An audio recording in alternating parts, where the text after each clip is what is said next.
morning, and what a beautiful morning it is again. Still a bit cold in the first thing, but it's beautifully sunny. It's going to warm up, which is lovely. So welcome back to those of you who've been before. For those of you who haven't, my name is Sam, and I'm a nutritional therapist. And over the past week, I've had a cold, and I'm recovering now, quite quickly for me, in fact. But it got me to thinking about my stage of life, etc. You know, for me, post-menopause. But I was feeling so tired over the past week with the cold, and leading up to the cold, I was tired, and I knew that I was risking catching something by pushing myself too much. And it got me to thinking about what to speak about this week. And many of the clients I've had who are going through perimenopause, menopause and postmenopause complain about fatigue. And many women I know find this as one of the major challenges when they're going through this time of their life.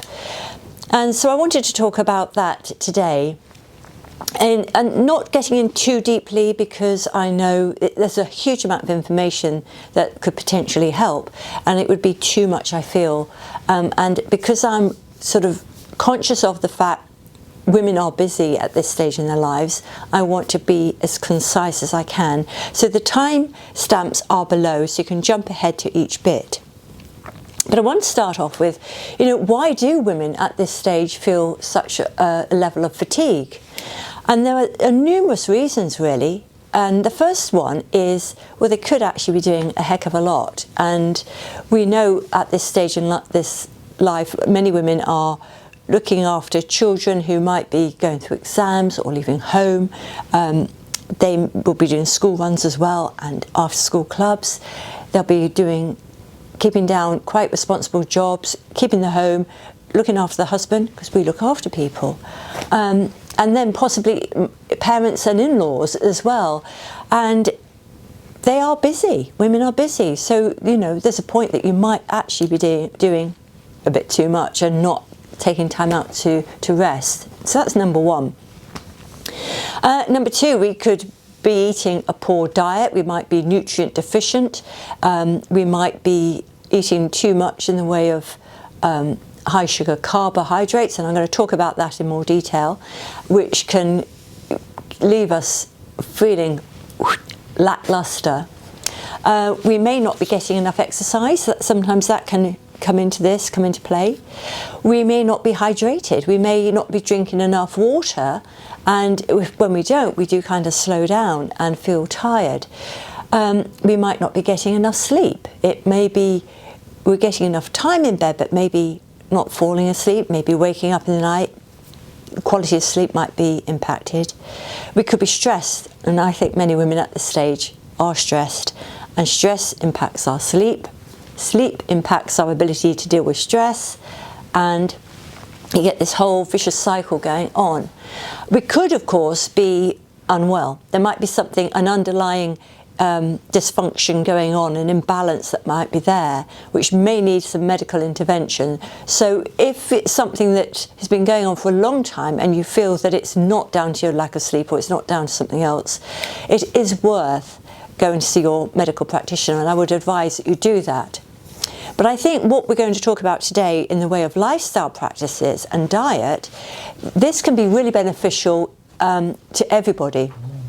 Even those with an underlying health problem could find benefit from these lifestyle and nutrition practices. Excuse me. And sometimes I find with clients, it's good to put some of these in place first, and we kind of get rid of it's like the wood for the trees situation.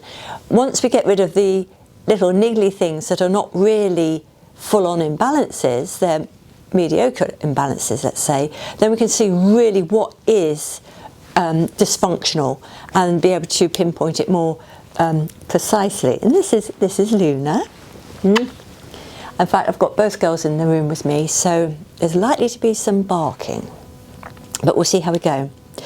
So what can we do to tackle this? Well, I want to touch on 4 points today. What we eat, that's number one, our sleep, our stress management, and exercise.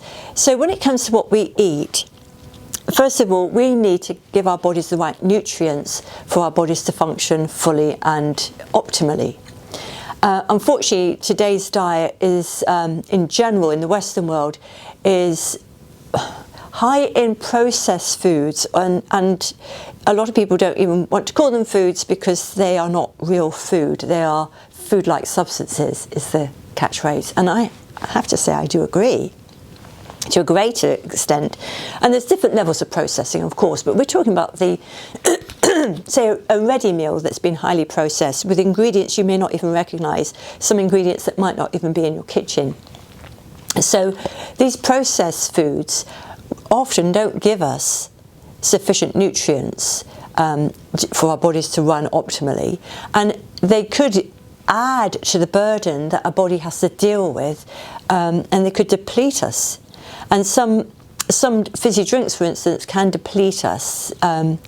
If we drink a particular fizzy drink, I won't name names actually, because I'm sure it applies to many others, and we have that fizzy drink with our meal, the likelihood is a compound in the fizzy drink will bind to our nutrients that we would get from our food, and we would then pee it out as a result rather than take those nutrients on board. And it's also been found that it can deplete us of nutrients that are already within our body. So high amounts of fizzy drinks have been shown to be related or correlated to osteoporosis, for instance. So those sort of foods, these processed foods, high sugar foods, are not terribly good for us at all. So when it comes to energy, now I found this with my weight loss clients way back when I first started. They'd often come back and say, oh gosh, at the end of this first week, I've put in place this first sort of stage of changes, and my energy's through the roof. So one thing I didn't mention that could be a problem for being fatigued is we might not be eating enough. Some people on diets are not eating enough food, and these low-calorie, low-calorie diets, basically restricting yourselves to the point of near starvation, really don't work. They do in the short term, but long term they can do more damage. So they could be tired because of lack of food. But what we need to do is aim to keep a nice even blood sugar. So I've got to tickle and demonstrate at the same time. So what we want is a blood sugar where we eat our food and we get a slight rise in the blood sugar and a gradual dip. And that means that if the food is being broken down gradually and the sugars are being released over a period of time, we're more likely to use it for energy. We've got it available for energy. But if we eat a high sugar food, like a donut, for instance, where you've got white flour, which is high in sugar, quickly released into the bloodstream, you've got the sugar itself, quick release into the bloodstream, and then the jam, again, predominantly sugar, you'll get a quick peak of energy, and then due to insulin coming out of the pancreas to escort that sugar away from the bloodstream into the muscles to energize them, into the liver as a store cupboard, and then into the fat cells as well for long-term storage, we get that slump, that slump where we feel the hangry slump, cravings, irritable, we want something like a sugary snack, or we want coffee to boost us. That's where we kind of get that slump, and it's pretty sudden. So initially we feel fabulous, full of energy, get that sort of feel-good factor from the sugar, and then we get that slump, and then we get into that vicious cycle of eating something that's high in sugars again, up and down, up and down. That is something I address with clients when it comes to weight loss, but it works across the board. It is the way of eating that I work with is a generally good way of eating for most people. Everybody's different, so everybody needs something slightly different. But as a general rule of thumb, if you like, it's a good place to start for sure. And I found it works for weight loss, and it works for rebalancing of the body. If we give the body the right foods, we're giving it the opportunity to make energy. And too much sugar can be disruptive in so many different ways. So having those, we call them complex carbohydrates. So this would be whole grains, for instance, where the outer husk takes time, that extra fibre as well, takes time to break down. And so those sugars from those foods are released more slowly. But to be honest, we all respond differently to different foods. Oats have always been recommended as whole oats as a better option when it comes to breakfast, and it can be, but for some people it can spike their blood sugar. So we all respond slightly differently. So it's being aware of how you feel around your food. You can get these continuous glucose monitors which are available, and test it over a 2-week period. You put this little thing on your arm. I haven't tried it yet, but I will be trying that. And then you can really see which foods make your blood sugar go up. So that's number one. Choosing foods that are lower in sugar or release more slowly. So we're talking about whole foods. We're talking about fruits and vegetables, particularly good vegetables, and being cautious around white flour products, white rice, the sort of grains that have been at the base of our food pyramid since I was a girl, which was a poor recommendation, because it's these high sugar foods that are making us overweight and disrupting us in so many different ways. So reduce the amount of the grains, if you like, and increase the vegetables, which have all these nutrients, the vitamins and minerals that our bodies need. So that's number one, to manage your blood sugar beautifully. So number two is sleep. And I think this is overlooked by so many people. Again, I grew up in a society when Margaret Thatcher was in office. She used to be known for her 4 hours sleep a night. God bless her, I think she ended up with Alzheimer's. Lack of sleep can disrupt so much in the body. We need good levels of sleep. At the early part of the night, this is my understanding, science always changes, in as much that we discover new stuff, or the scientists discover new things, new understanding around a subject. But my understanding is that we produce plaques in our brain during the day, which is part and parcel of our processes that are going on, but we flush it through at night. The cells sort of part of it, they, bless you, shrink back, and we flush through and clear out those particles that are built up in the night as part of our brain detox. So that tends, I understand, to start at the early part of the night, so say between 10 and midnight. That's, you see, I'm always cautious because I know that in a week or two I might find something else has been discovered and actually that wasn't quite correct. But that's the principle of understanding that we need sleep is the important bit here. And then our liver does a lot of detoxing overnight. We produce a lot of byproducts from our metabolic processes during the day, which a lot of which are toxins, and that's why we have a detox system. Then on top of that, of course, we take on board toxins from outside, whether it's in beauty products or in our food or however it may be. And our body has to deal with that. So the liver likes to do that as well. Does a lot of clearing out. And then we do a lot of repair of our tissues. So the immune system's working to repair any damage that's been done during the day. And we know, I think we all know, that recovery is really important. So a heck of a lot goes on at night, and we're not digesting food at night.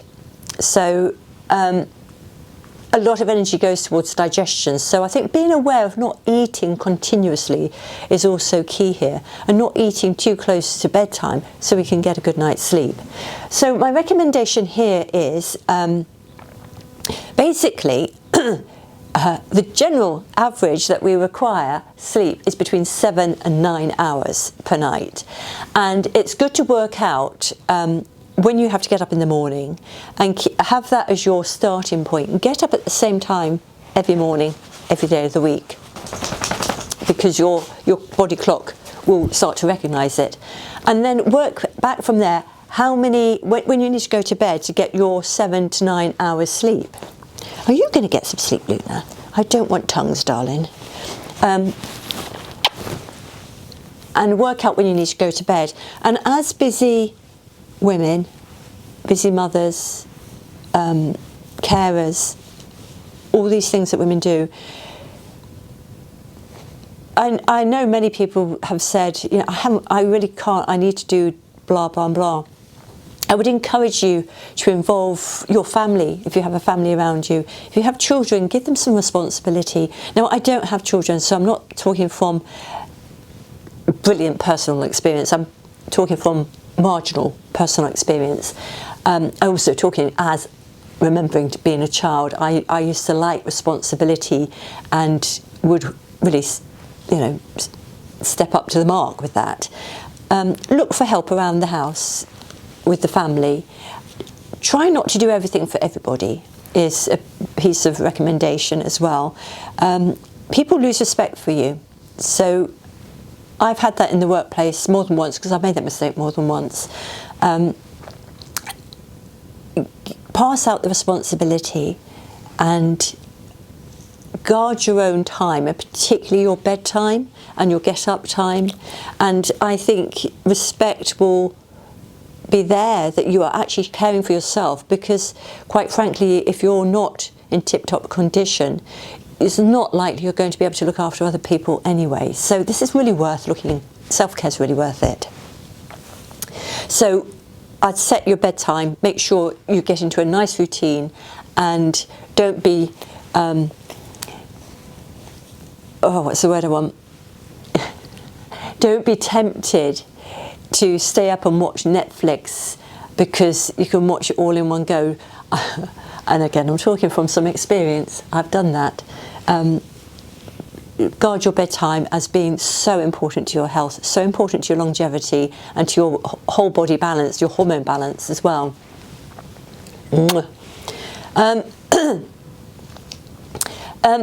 Third thing is stress. Now, I think stress is inevitable. It's how we deal with it that's important, and it can be tricky. We have physical, emotional and mental stress to deal with.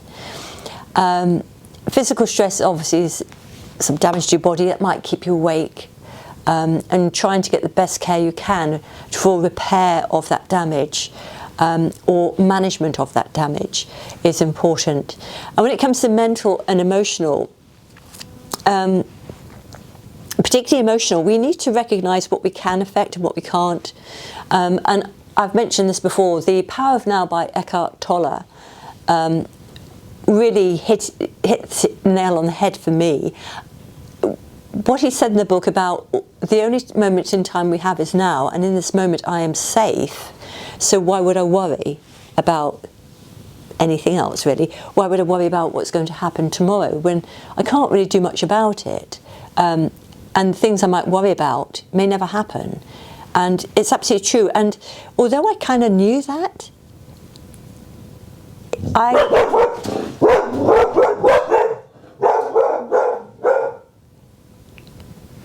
Thank you.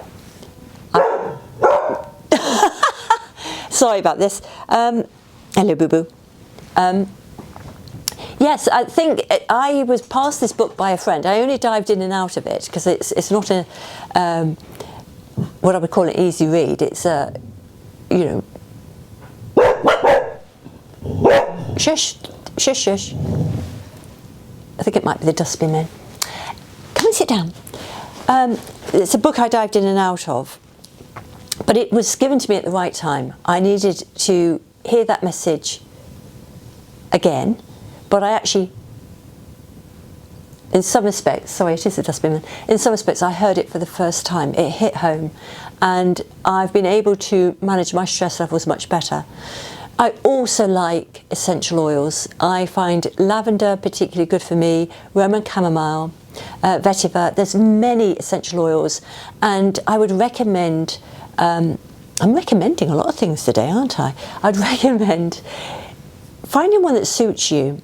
Now, I use doTERRA, and I don't expect everybody to be able to get hold of doTERRA, but I also like Neal's Yard, and it's available on mail order as well. They have good quality oils, and that's the problem. The oils that are on the market are not policed well, and a lot of them are mixed with other things that aren't actually, say, lavender oil. So you want to go for as pure as you can. And I would say Neal's Yard is a very reliable source.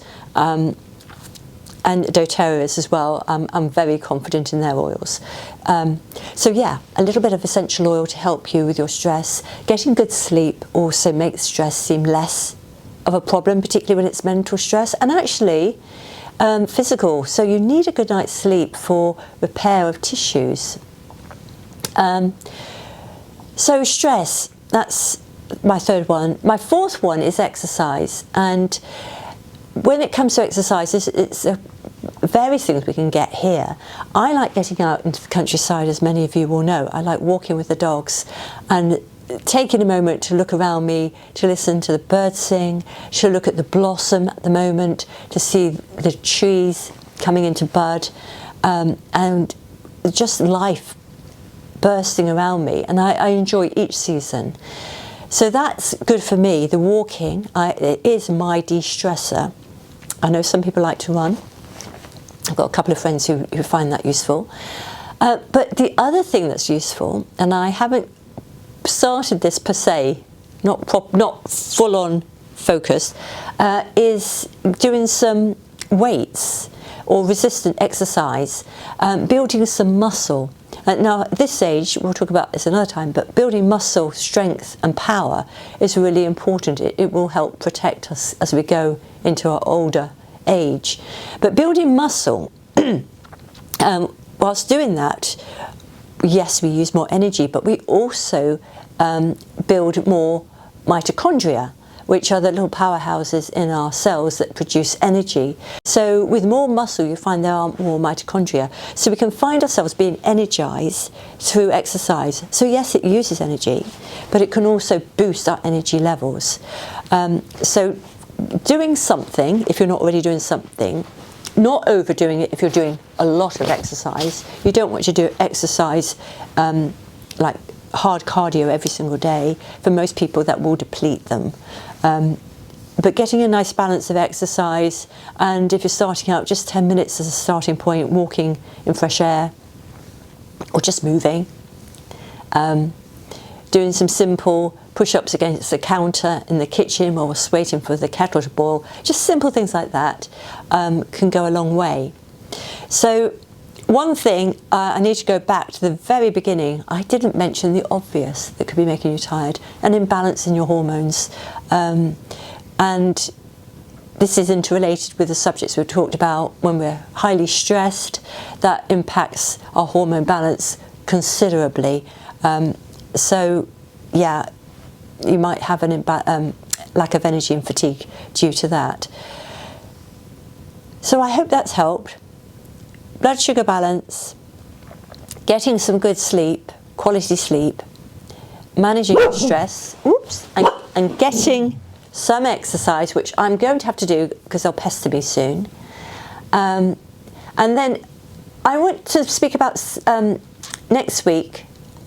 My plan is to speak about fun, and it will become clear next week why I'm going to talk about that. But I want to try and get out and do something that's a bit more fun than sitting here on my bed demonstrating fatigue. But I hope that's been helpful to you all. Please like and subscribe if you enjoyed today's video, and share with anybody you think may benefit. And thank you for the comments I've received. I will be responding whilst being a little bit off colour. I haven't been very good, but in reality I'm getting used to this as well. It's early days for me on YouTube, so please forgive me, I've not responded as yet. But take care, and I hope to see you all soon. Bye. Say bye. Oh, my leg's gone dead. Ooh.